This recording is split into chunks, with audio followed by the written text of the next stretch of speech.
नमस्कार, आप देख रहे हो मरुधर बुलेटिन में आपके साथ सुभाष चौधरी।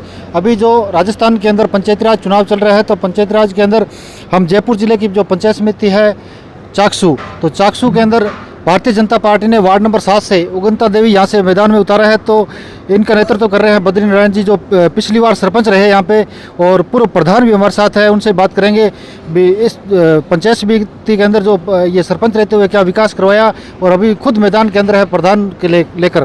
तो सर स्वागत आपका। धन्यवाद सर। तो बद्रीनाथ जी, जैसे आप सरपंच रहे, तो सरपंच रहते हुए आपने क्या क्या विकास करवाया?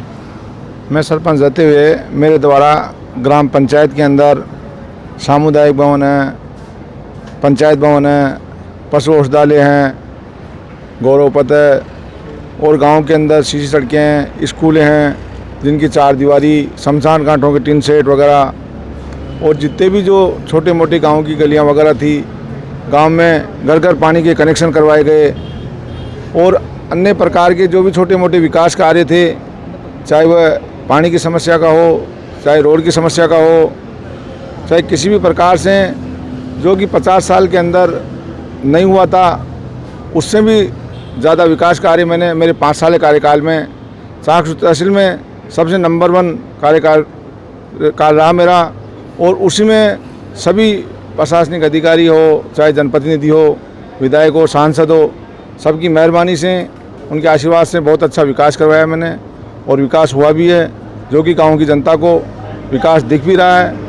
और आप लोगों को भी देखोगे तो वह विकास वर्तमान में हर प्रकार से, कि एक चाकसू तहसील ऐसी है जिसमें केवल कोतून ग्राम पंचायत ऐसी है जिसमें 5000 आदमियों की व्यवस्था को ध्यान में रखते हुए सामुदायिक भवन बनाया गया है, जिसमें जितने भी गांव के लोगों की शादी ब्याह हो, किसी प्रकार के सामाजिक कार्य होते हैं, वह वहीं पे होते हैं। इसलिए जो भी विकास कार्य वह हुए हैं। और बाकी वर्तमान में जैसे मान लो जनता सेवा का मौका देती है, तो जो बचे हुए गांव के या पंचायत क्षेत्र के, जो मेरे ग्राम पंचायत कोतून और बडली दोनों अपने शहर के अंदर आती है, जिसमें भाजपा द्वारा मेरी पत्नी को, उगंता देवी को प्रत्याशी के रूप में टिकट दिया है। जनता के आशीर्वाद से यदि सेवा का मौका मिलता है तो मेरे द्वारा जो भी कार्य होंगे, और सबको समानता मानते हुए, सभी जाति धर्म को समान रूप से मानते हुए, सबका विकास और सबका साथ लेकर के अच्छा विकास करने के लिए पूरा प्रयास करूंगा। जैसे हर गांव में मैं गया हूं तो वहां की सबकी अलग अलग समस्याएं हैं। जैसे ग्राम बडली के अंदर सबसे मेन समस्या है उनकी कि वहाँ पिछले 50 साल से विद्यालय तो है, लेकिन उनकी 4 दीवारी भी नहीं है, बिल्डिंग भी नहीं है। तो मेरा अथक प्रयास रहेगा कि सबसे पहले प्रथम दृष्टा में कि उनकी विद्यालय का आवंटन भी हो, और वहाँ पे जैसे मान लो कमरे वगैरह जो भी हैं वो सारे सब बनवाए जाएं। और विद्यालय को संपूर्ण रूप सीनियर सेकेंडरी होने के बावजूद भी वहाँ 5 कमरे के अंदर विद्यालय चल रही है, तो उसको मैं और अपने कार्यकर्ता व सांसद महोदय, विधायक महोदय या सब। तो साहब, जैसे आपके यहाँ पे जो जेडीए से जुड़ी हुई पंचायत समिति है, तो जेडीए के अंदर आप प्रधान के दावेदार भी माने जा रहे हैं, तो 7 नंबर वार्ड से जो, तो अगर पूरी पंचायत समिति के अंदर मौका मिलता है नेतृत्व करने का, तो जेडीए का जो बजट आना चाहिए, आज सरपंचों के हालात बहुत ज़्यादा नाजुक है, जेडीए का जो बजट आना चाहिए वो नहीं आ रहा। अगर मौका देती है तो क्या जेडीए के ऊपर कुछ ऐसा शिकंजा कसने की आप बजट लेने की कोशिश करोगे आप? यदि अभी तक तो ऐसा कुछ नहीं है कि कौन क्या होगा, लेकिन जैसा आप सोच रहे हो उसके अनुसार यदि जनता मौका देती है तो सब ऊपर आला कमान का, जो भी हमारे पार्टी के प्रदेश अध्यक्ष जी हैं और जो भी ऊपर बैठे हुए लोग हैं, उनका जो भी निर्णय होगा सर्वोपरि होगा। उस निर्णय के अनुसार ही आगे की रणनीति तय की जाएगी, और उनके आशीर्वाद से ही जो भी होगा उस हिसाब से होगा। और लेकिन मेरा प्रयास ये रहेगा कि उन सभी ग्राम पंचायतों में जो जेडीए से जो संपूर्ण पैसा मिलना चाहिए, जो नहीं मिल रहा है, उसको दिलवाने के लिए मैं अथक प्रयास करूंगा। और प्रयास मेरा रहेगा कि उसके लिए मेरे को कितनी भी बार जाना पड़े, आना पड़े, ये प्रयास करके मैं उस कार्य को पूरा कराने के लिए अथक प्रयास करूंगा।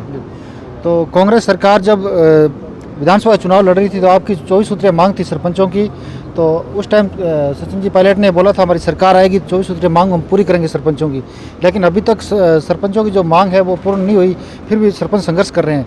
तो क्या लगता है अब की बार जैसे इस सरकार के अंदर वो 24 सूत्रीय मांग पूरी होगी? जैसा कि श्रीमान सचिन जी पायलट साहब पंचायत राज मंत्री थे, उस समय वह विशेष करके सरपंचों के ऊपर ध्यान भी देते थे, जो भी मांगी होती थी उनको अथक प्रयास से पूरा करने के लिए वो प्रयास भी करते थे, प्रतिबद्ध भी थे। लेकिन समय परिस्थिति ऐसा रहा कि गहलोत सरकार ने उनसे पंचायत राज मंत्रालय छीन लिया गया और उसके बाद में जब से उनको मंत्री पद से हटाया गया है, उसके बाद में आज दिन तक भी विकास के नाम पे पंचायत राज का डब्बा बैठा हुआ है, जो कि सारे डिपार्टमेंट गहलोत साहब के पास होने की वजह से ना तो कोई विकास हो रहा है और ना किसी प्रकार का कोई बजट टाइम से लोगों को मिल पा रहा है। इसके लिए भविष्य में हम प्रयास करेंगे कि सरकार से हम संघर्ष करें और सरपंचों को अधिक से अधिक अधिकार दिलाएं और अधिक से अधिक जो विकास का पैसा है वो दिलवाने के लिए अथक प्रयास करेंगे। तो हमारे साथ जिनके कार्यकर्ता के रूप में काम कर रहे हैं, यहाँ से पूर्व प्रधान भी हमारे साथ हैं। तो साहब, जब आप प्रधान थे तो आपने पूरी पंचायत समिति के अंदर क्या क्या विकास करवाया? देखो, पिछली सरकार थी भारतीय जनता पार्टी राजस्थान में, तो सबसे पहले तो सबका साथ सबका विकास, इसी मुद्दे पर हम और आज हम जो भारतीय जनता पार्टी पे हमने 15 पंचायत समिति सदस्य चाकसू इनमें सिंबल दिए और जो हमारा एजेंडा है वो विकास का मुद्दे का ही है। क्योंकि जो हर ग्राम पंचायत का जो एक मुख्यालय होता है वहाँ पे सबसे बढ़िया योजना थी गौरवपथ योजना। तो उससे इतनी मजबूत और सुव्यवस्थित सड़क योजना गौरवपथ योजना थी, उससे बनी। और चाकसू पंचायत समिति में जब ग्राम पंचायत कोथून से सरपंच हमारे बद्री नारायण जी थे, तो इन्होंने विकास के नाम पे एक नाम आया था कोथून से कि बिल्कुल विकास जो दिख रहा है वो कोथून से दिख रहा है। इन्होंने यहाँ पर सड़क ले लो, सामुदायिक भवन देख लो, विद्यालय देख लो, शमशान घाट पे वहाँ का डेवलपमेंट देख लो, नरेगा से बजट आता था वो देख लो, सारे विकास के मुद्दों पे काम कर रहे हैं। और जो आप बात कर रहे थे जेडीए की, तो जेडीए से जो फंड आता था ग्राम पंचायत सरपंचों में, उसका भी जो कोई मुद्दा उठाया है तो ग्राम पंचायत कोथून के प्रतिनिधि सरपंच बद्रीनारायण चौधरी जी ने उठाया है और यही सरपंच संघ अध्यक्ष बने। और इनके सरपंच संघ अध्यक्षता की अगुवाई में इन्होंने जेडीए से अगुवाई की, जेडीजी से मिले थे।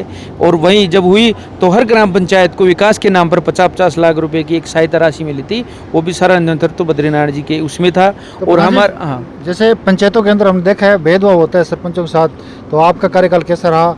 और जब ये बीजेपी का सरपंच है, ये कांग्रेस का, लेकिन सरपंचों की पार्टी नहीं होती, एक सिंबल का वो ठप्पा लग जाता है। ये सरपंच, ये फर्स्ट बार ऐसा चुनाव हो रहा है राजस्थान के पंचायती राज लागू होने के बाद में कि एक सरपंच अपने एक पंचायत समिति सदस्य और जिला परिषद के लिए वोट मांग रहा है घर घर जाकर। तो पहली बार ऐसा हो रहा है राजस्थान के अंदर। तो क्या लगता है इसका क्या प्रभाव देखने को मिलेगा? इसका प्रभाव ये है कि जहाँ भी अपन विकास की बात करेंगे, योजनाएं राजस्थान गवर्नमेंट की हो या केंद्रीय सरकार की हो, योजनाएं धरातल पर आएंगी। पंचायत राज चुनाव में ग्राम पंचायत मुख्यालय पे सरपंच, प्रशासन और पंचायती स्तर पे प्रधान और जिला परिषद प्रशासन में जिला प्रमुख महोदय रहते हैं। तो ये जो एक कड़ी है, इस कड़ी में कहीं ना कहीं एक जुड़ाव रहता है। और ये चुनाव कहीं ना कहीं पार्टी भारतीय जनता पार्टी के साथ एक बिल्कुल आम नागरिक धरातल का चुनाव है। इसमें व्यक्तिगत एक दूसरे से जुड़े रहते हैं, तो ये कहीं ना कहीं बिना भेदभाव के होने वाला चुनाव है और विकास है। इसमें सरपंच, प्रधान, जिला प्रमुख हमेशा सबको साथ, सबका साथ विकास लेके चलते हैं। और हमारे भारतीय जनता पार्टी का एजेंडा भी सबका साथ सबका विकास ही है। तो जैसे भारतीय जनता पार्टी का बोर्ड बनाने का आप कोशिश कर रहे हो, तो एक तरफ यहाँ के जो स्थानीय विधायक है वो अपने विकास के मुद्दे गिनारे में हमने विकास करवाया। क्या लगता है भी आपने जो विकास कराया वो प्रभावशाली रहेगा या यहाँ स्थानीय जो विधायक है उनका प्रभाव रहेगा? देखो, विकास के नाम पे हम योजनाएं गिनाते हैं, हम काम गिनाते हैं, और जो हमारा विपक्ष है वो विपक्ष विकास में न मांगकर वो एक बहाने ले रहा है। वो भी जो त्रासदी हुई, इतनी भयंकर महामारी हुई, तो कोरोना का नाम लेके भाई चलो अभी विकास नहीं हुआ, लेकिन हमने तो विकास करवाया है और विकास के नाम पे वोट मांग रहे हैं। और यही हमारा एजेंडा है, आगे भी हम एजेंडा बता रहे हैं, तो इसको पूरा करेंगे और इसको पूरा करेंगे हम। हमारे कहीं ना कहीं हमें जैसे मौका मिलता है, भारतीय जनता पार्टी में प्रधान बनने का हाईकमान का फैसला है, तो इस फैसला एक सर्व निर्णय है, हमें मौका मिलता है तो उसको हमें साथ रहेंगे। और जो जो हमें एजेंडा है, हमने एक टीम गठित कर रखी है हमारी श्रमिक समिति, तो जहाँ जहाँ एजेंडे हैं उनको हम बिल्कुल रख रखे हैं, तो पूरा एजेंडा रखेंगे। तो प्रधान, जैसे आपने देखा होगा भ्रष्टाचार सबसे ज़्यादा चरम सीमा पर देखा गया जिला परिषद या पंचायत समिति। अभी तो बहुत सी ऐसे शिकायतें सामने आ रही है, कोई सरपंच टंकी पर चढ़ रहा है कि बहुत ज़्यादा भ्रष्टाचार हो रहा है, कमीशन लिया जा रहा है, 1-2-3% कमीशन बेस। तो इस पर अभी तक अंकुश क्यों नहीं लग पाया?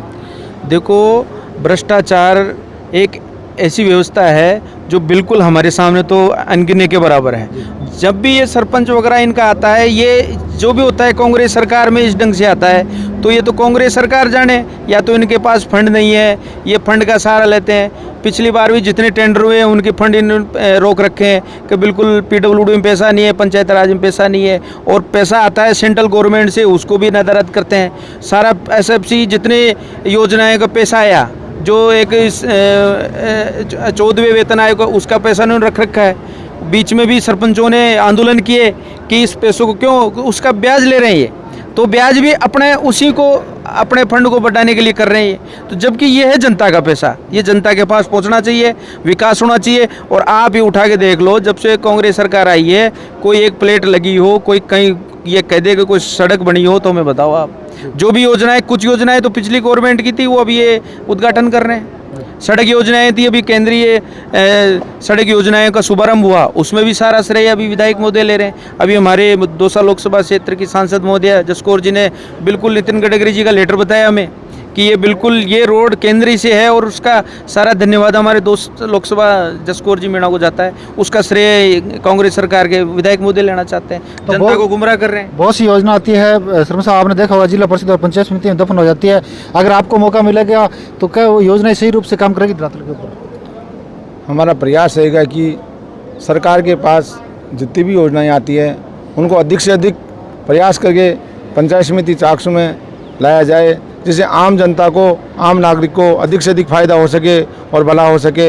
इसके लिए मैं प्रतिबद्ध रहूँगा हमेशा। तो क्या अपील करना चाहते हो हमारे चैनल के माध्यम से, आपके जो मतदाता है, आपके जो वोटर हैं यहाँ से? मैं प्रत्येक मतदाता से ये अपील करना चाहता हूँ कि मेरे द्वारा मेरे कार्यकाल में जो विकास किया है वह चाकसू पंचायत समिति में उन लोगों को दिख रहा है कि सबसे ज़्यादा ग्राम पंचायत कोतून के अंदर किया गया है। और ऐसा ही मैं चाहता हूँ कि यही विकास ग्राम पंचायत बडली और ग्राम पंचायत कोतून में उससे भी 5 गुना प्रयास करके और विकास किया जाए। और विकास के नाम पे ही मैं जनता से वोट मांग रहा हूँ। और आगे मैं सभी लोगों को समानता से मानते हुए, सभी जाति धर्म को हर प्रकार से और विकास के नाम पे जो विकास किया है और अधिक से अधिक विकास करने के लिए ही मैं प्रतिबद्ध हूँ। और इसीलिए जनता से निवेदन करता हूँ कि गांव का विकास व पंचायत का विकास व सबका विकास होने के लिए ही अधिक से अधिक मत डाल करके 1 तारीख को अधिक से अधिक मतदान के मेरे को विजय बनाएं। तो 1 तारीख को जनता को तय करना है कि उनका प्रतिनिधित्व कौन करने आए और किसके शहर, जो ये शहर है किसके शहर सजे। तो ये तो 1 तारीख को बाद में पता चलेगा। अभी यहाँ पे वार्ड नंबर 7 का जो यहाँ की जनता को तय करना है, भी विकास आगे बढ़ाना है या विकास को किस गति और लेके जाना है। हमारे कैमरामैन शौकी के साथ मैं सुभाष चौधरी।